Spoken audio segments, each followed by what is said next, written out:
जय श्री कृष्ण, राधे राधे, जय जगन्नाथ, राम राम। एक बार फिर से आपका स्वागत है आपके अपने channel catch all colours with Aarti पे, जहां आप सुनते हैं रोज़ आध्यात्मिक और प्रेरणादायी कहानियाँ। आपने कछुए को तो देखा होगा, कछुआ जिसके ऊपर एक कवच या एक शील्ड बनी होती है, बहुत कड़ी सी, सख्त सी।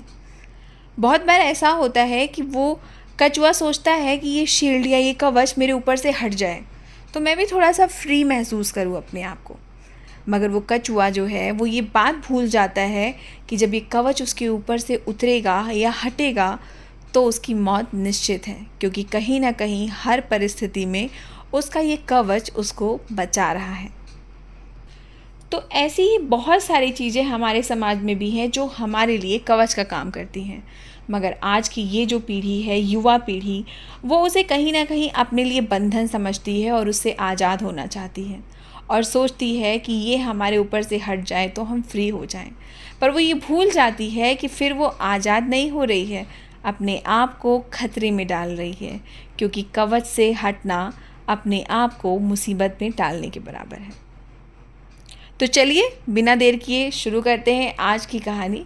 आज की कहानी में एक बहुत बड़ा विशाल पेड़ था जिस पे हंसों का झुंड रहा करता था। उन हंसों के झुंड में कई बुजुर्ग हंस भी थे। उनमें से एक बुजुर्ग हंस बहुत ही बुद्धिमान और दूरदर्शी था। सब उसकी दूरदर्शिता से प्रभावित होकर उसे आदर के साथ ताऊ कह के बुलाते थे। एक दिन उसने एक नन्ही सी बेल को पेड़ के तने पर बहुत नीचे लिपटते हुए देखा।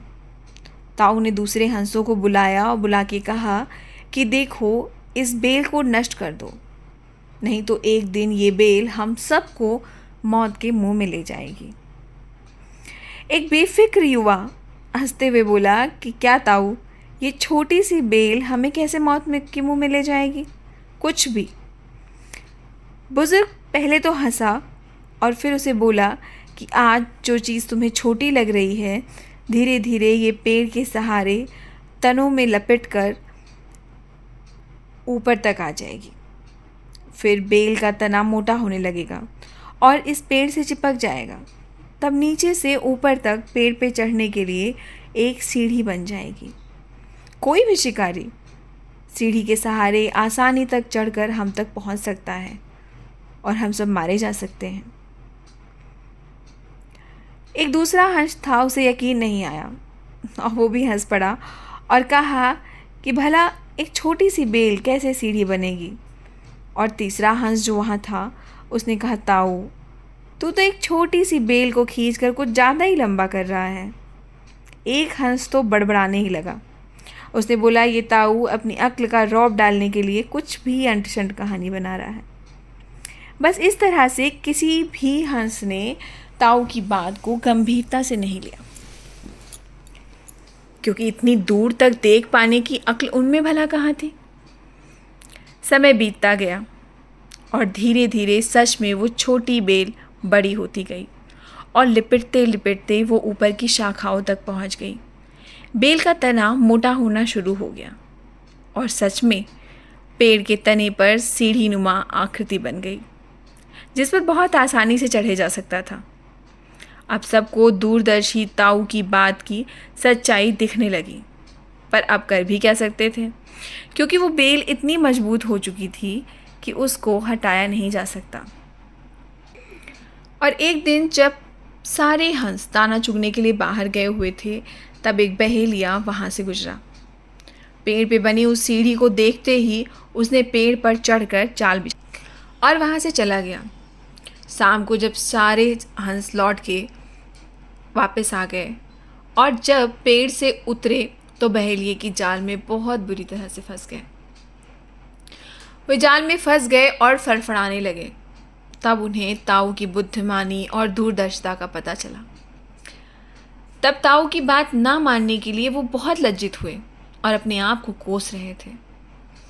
ताऊ उन सब से बहुत रुष्ट था और चुपचाप बैठा था। एक हंस ने हिम्मत करके कहा कि ताऊ, हम तो मूर्ख हैं, लेकिन अब हमसे मुंह मत फेरो। दूसरा हंस बोला कि इस संकट से निकालने का तरकीब तुम ही हमें बता सकते हो। आगे से हम तुम्हारी कोई बात नहीं टालेंगे। सभी हंसों ने हामी भरी। तब ताऊ ने उन्हें बताया कि मेरी बात को बहुत ध्यान से सुनो। सुबह जब बहेलिया आएगा तब तुम सब मुर्दा होने का नाटक करना, जैसे तुम में जान ही नहीं है। बहेलिया तुम्हें मरा हुआ समझकर जाल से निकालकर जमीन पे रखता जाएगा।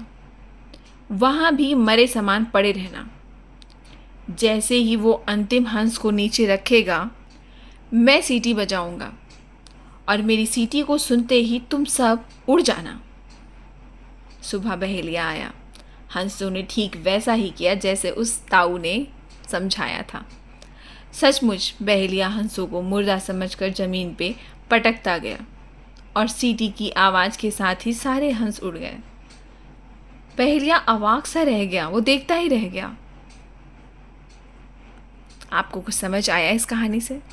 इस प्रकार उस बुजुर्ग हंस ने वहाँ पे मौजूद सारे हंसों की जान बचा ली। पहले बुजुर्ग की बात ना मानने से वो सब संकट में आ गए थे, पर बाद में उसकी बात मानने से वो संकट से छूट भी गए। बस यही होता है हमारे घर के वरिष्ठ लोगों का अभिनय हमारे जीवन में। ये हमारे संरक्षक और मार्गदर्शक हैं। जिस तरह आंगन में पीपल का वृक्ष फल नहीं देता परंतु छाया तो देता है, उसी तरह हमारे घर के बुजुर्ग हमें भले ही आर्थिक रूप से सहयोग ना कर पाएं, पर उनके संस्कार और उनके अनुभव से हमें बहुत कुछ सीखने को मिल सकता है, जो कोई भी कॉलेज, कोई भी इंस्टीट्यूट नहीं सिखा सकता।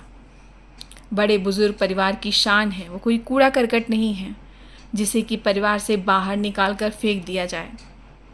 आजकल के आधुनिकता में वामपंथी विचारधारा से मुक्त होना हमारे धर्म, समाज और संस्कृति के लिए एक श्रेष्ठ उपाय है। हमारा भारतवर्ष एक विशाल वृक्ष है जो हमें आश्रय देता है। देशद्रोहियों, विपक्षियों के रचे षड्यंत्र ने जगह जगह पर आश्रय के स्थान पर एक विषैले बैल ने जकड़ रखा है। उसे सुरक्षित रखना भी हमारा ही कर्तव्य है। तो इस कहानी का पूरा मोरल ये था कि आप अगर अपने घर में रहते हैं या आप नहीं भी रहते हैं, आप किसी भी कारणवश बाहर हैं, आपके जो घर के बुज़ुर्ग हैं आप उनके साथ नहीं रह पा रहे हैं, ठीक है, लेकिन जब भी आप उनसे बात करिए, आप उनके पास जाइए, कोशिश कीजिए कि उनकी बातों को सुनिए और जहाँ तक हो सके उसे मानिए भी, क्योंकि उन्हें जीवन का अनुभव हमसे ज़्यादा है। आपको आज की कहानी कैसी लगी ज़रूर बताइएगा। फिर मिलेंगे ऐसी ही किसी कथा, कहानी और किस्सों के साथ। तब तक के लिए जय श्री कृष्ण, राधे राधे, जय जगन्नाथ, राम राम।